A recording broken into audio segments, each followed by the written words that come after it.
It's Public Safety Telecommunicator Week, and so it's a time to recognize and celebrate our first responders.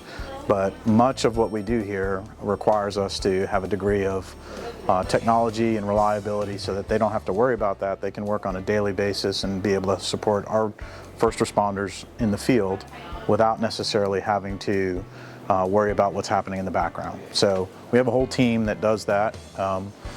It's a there's a couple of us in terms of people that do it, but at the same time we have a contract with multiple providers that give us a substantial level of support to provide all the technology that we use within the center. It's actually fairly complicated in the sense that there's multiple networks involved, and we operate at what we consider a 5 nines reliability level, which means that roughly less than about 5 minutes out of the year can we have any type of outage, including a scheduled outage for maintenance. So that's a fairly high level of resilience. And part of that is making sure that we even have what's called geodiversity to make sure that the systems are up even if something happens in a different part of the county. And a great example of that, a couple of years ago during one of our hurricanes, we actually had one of our sites go down for damage. And because we had redundancy in the cloud, we were actually the first in the world that had this type of cloud-hosted backup solution. We didn't experience any type of impact at all. So that's a substantial positive for us.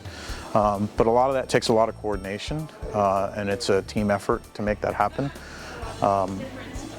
And it's a big financial investment, but that's a great part of working in Sumter County where they value public safety at such a high level to ensure that all of our resources that we need are available.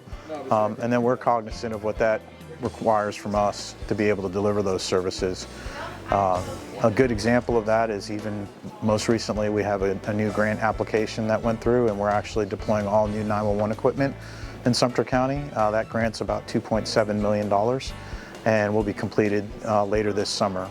So we're always looking for opportunities to find funding sources to be able to provide those resources for the county and for our 911 operators.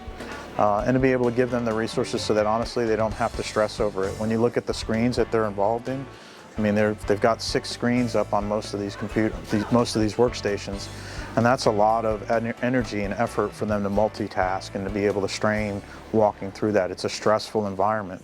So our goal is to be able to minimize that as much as possible, and a lot of the new technology is allowing us to get to putting that information in one place for them.